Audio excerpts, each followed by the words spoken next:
Hello, तो welcome to back important classes में आप सभी का स्वागत है। फाइनली इस चैप्टर के जो आखिरी लेक्चर हैं वो आज आ चुके हैं। आज हम लोग इस चैप्टर के मात्र 2 टॉपिक जो बचे हुए थे उनके बारे में पढ़ेंगे और इस चैप्टर की खात्मा करेंगे। तो बने रहिएगा आज की क्लासेस में, और कुछ नया सीखने को मिलेगा तो हमारे चैनल को सब्सक्राइब जरूर कीजिएगा। तो चलिए आज हम लोग समझने की कोशिश करते हैं। आज हम लोग पढ़ेंगे कि हड़प्पा सभ्यता यानी नगर नियोजन की प्रमुख विशेषता क्या था। हड़प्पा सभ्यता की जो नगर नियोजन की प्रमुख विशेषता क्या थी, आखिर हड़प्पा सभ्यता को नगरीय सभ्यता ही क्यों कहा जाता है, इसकी प्रमुख विशेषता क्या है। तो इसकी प्रमुख विशेषता यह है कि पहला है मकान, दूसरा है सड़क, तीसरा है नाली, चौथा है स्नानागार और पांचवा है अन्नानागार। अब इसमें हम लोग एक एक करके समझेंगे कि मकान की विशेषता क्या थी। हड़प्पा सभ्यता में जो मकानों का निर्माण किया गया था वो पक्की ईंटों से किया गया था।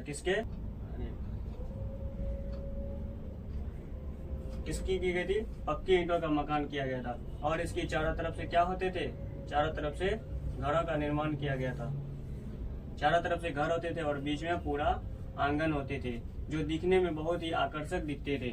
हड़प्पा सभ्यता के जो मकान थे वो बहुत ही आकर्षक दिखते थे। क्यों? क्योंकि इसके चारों तरफ से मकान होते थे और बीच में आंगन होते थे जो बहुत ही आकर्षक दिखता था, और यह हड़प्पा सभ्यता की एक प्रमुख विशेषता थी। हड़प्पा सभ्यता के नगर नियोजन की प्रमुख विशेषता और दूसरी प्रमुख विशेषता क्या थी? उनकी सड़कें थी। हड़प्पा सभ्यता में जो सड़कों का जो निर्माण किया गया था वो बहुत ही उत्तम तरीके से किया गया था, और ये सड़क जो होते थे वो पूर्व से पश्चिम की दिशा में होती थी, और इनसे कई छोटी छोटी सड़कें आकर मिलती थी जो इन्हें 90 डिग्री पर काटती थी। पूर्व से पश्चिम इसलिए बनाया गया था ताकि पूर्व या पश्चिम बहे तो सड़क क्या हो जाए, अपने आप साफ हो जाए। और दूसरी इसकी प्रमुख विशेषता क्या थी? नाली थी, जो हड़प्पा सभ्यता की सबसे प्रमुख विशेषता थी। हड़प्पा सभ्यता की प्रमुख विशेषता इसलिए कहा जाता है क्योंकि हड़प्पा सभ्यता की जो सारी कचरे होते, सारी गंदगियां जो होती थी वो नाली के माध्यम से शहर से बाहर निकाल दिया जाता है। हड़प्पा सभ्यता में सभी घर के जो कचरे होते थे वो गलियों की नालियों से होते हुए शहर के मुख्य नालियों में आकर मिलती थी और उसे शहर से बाहर निकाल दिया जाता था, निष्कासित कर दिया जाता था। और इसकी चौथी प्रमुख विशेषता थी क्या? स्नानागार। हड़प्पा सभ्यता की चौथी प्रमुख विशेषता क्या थी? स्नानागार। हड़प्पा सभ्यता में स्नानागार का निर्माण किया गया था जो पक्की ईंटों के बने होती थी, और इसके चारों ओर क्या होते थे? बरामदे होते थे जिसमें लोग नहाने के बाद उसमें आराम किया करते थे। और पांचवा इसकी प्रमुख विशेषता यह थी अन्नानागार। हड़प्पा सभ्यता की जो पांचवी प्रमुख विशेषता थी कौन सी थी? अन्नानागार थी। अन्नानागार में क्या होता था? अनाजों को रखा जाता था और अनाजों के संकट के समय यहाँ के अनाजों का प्रयोग में लाता था। तो ये था हड़प्पा सभ्यता की नगर नियोजन की प्रमुख विशेषताएं। हड़प्पा सभ्यता की नगर नियोजन की प्रमुख विशेषता क्या थी? मकान, सड़कें, नालियां, स्नानागार और अन्नानागार। मकानों जिसकी पक्की ईंटों से निर्माण किया गया था, सड़कें जो बहुत ही बेहतरीन तरीके से बनाया गया था, इससे कई छोटी छोटी सड़कें आकर मिलती थी जो उसे 90 डिग्री पर काटता था। तीसरी थी नालियां। हड़प्पा सभ्यता में नालियां की भी बहुत अच्छे तरीके से बनाया गया था जिससे शहर के सारे कचरे निष्कासित कर दिए जाते थे। चौथा था क्या था? स्नानागार। यानी हड़प्पा सभ्यता में स्नानागार का भी निर्माण किया गया था। इसका उपयोग जो है वो अनुष्ठानिक कार्यों के लिए किया जाता था। पांचवा था अन्नानागार, जिसमें अनाजों को रखा जाता था और अनाजों के संकट के समय यहाँ के अनाजों से क्या करता था? अपनी गुजारा करता था।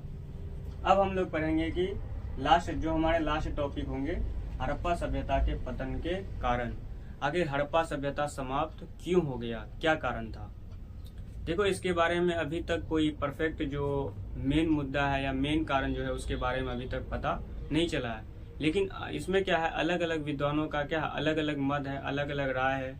जिसमें कोई विद्वान कहता है कि इसका पतन जो है बाढ़ के कारण हुआ है, किसी विद्वानों का कहना है कि इसका पतन जो है वो बाहरी या विदेशी आक्रमणों के कारण हुआ है, और किसी विद्वानों का कहना है कि इसका यानी अंत जो हुआ है वो भूकंप या भूस्खलन के कारण हुआ है, और किसी का मानना है कि इसका जो अंत हुआ है वो किसके कारण हुआ है? तो बाढ़ के कारण हुआ है। मानना है कि बाढ़ के कारण, यानी कई विद्वानों का मानना है कि पतन जो हुआ है वो बाढ़ के कारण हुआ है। कहा जाता है कि हड़प्पा सभ्यता में बाढ़ आया और सभी लोग इसमें डूबकर मर गए और इस सभ्यता का पतन हो गया। दूसरा था, यानी किसी विद्वान ने बताया कि हड़प्पा सभ्यता का जो पतन है वो महामारी के कारण हुआ। कहा जाता है कि हड़प्पा सभ्यता में एक ऐसी बीमारियों का क्या हुआ, मतलब एक ऐसी बीमारी फैला जिसमें सभी लोग इस बीमारी के शिकार हो गए और सभी लोग इसमें मर गए। तो तीसरा था विदेशी आक्रमण।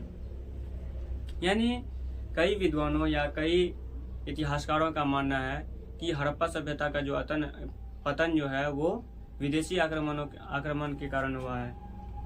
कहा जाता है कि विदेश से बड़े बड़े राजा या जो हुकूमत करने वाले थे वो आए और सभी लोगों को मारकर इस सभ्यता का अंत कर दिया और यहाँ से सारे चीजों का लूट लेके गया। तीसरा या चौथा है अग्निकांड। कहा जाता है कि हड़प्पा सभ्यता का जो पतन है वो अग्निकांड यानी आग लगा और सभी लोग जल गए और इस सभ्यता का पतन हो गया। पांचवा और अंतिम है भूकंप और भूस्खलन। कहा जाता है कि हड़प्पा सभ्यता का अंत जो हुआ है वो भूस्खलन और भूकंप के कारण हुआ है। यानी हड़प्पा सभ्यता में भूकंप आया और इस सभ्यता जमीन में गिर गया। लेकिन इस सभ्यता का अंत का जो प्रमुख कारण है वो बाढ़ को बताया गया। किसको बताया गया? बाढ़ को बताया गया है। तो आज का जो टॉपिक था वो इतना ही था और इतना ही जानने की कोशिश करेंगे। आज हम लोग क्या पढ़े? पहला, हड़प्पा सभ्यता की नियोजन की जो प्रमुख विशेषता थी वो क्या थी? पहली विशेषता इनकी मकान की जो डिजाइनिंग की गई थी उसकी थी। दूसरी विशेषता इनकी सड़कों की डिजाइन थी। तीसरी विशेषता थी इनकी नालियों की विशेषताएं थी। चौथी विशेषता जो थी वो स्नानागार थी और पांचवी विशेषता जो थी वो अन्नागार थी। फिर दूसरा हम लोग पढ़े हड़प्पा सभ्यता के पतन के कारण। हड़प्पा सभ्यता के पतन के जो कारण थे, पहला जो था वो बाढ़ था, दूसरा जो था वो महामारी था, तीसरा जो था वो विदेशी आक्रमण था और चौथा जो था वो अग्निकांड था और पांचवा जो था वो भूकंप या भूस्खलन था। तो आज का लेक्चर यहीं खत्म होता है। धन्यवाद। जय हिंद, जय भारत।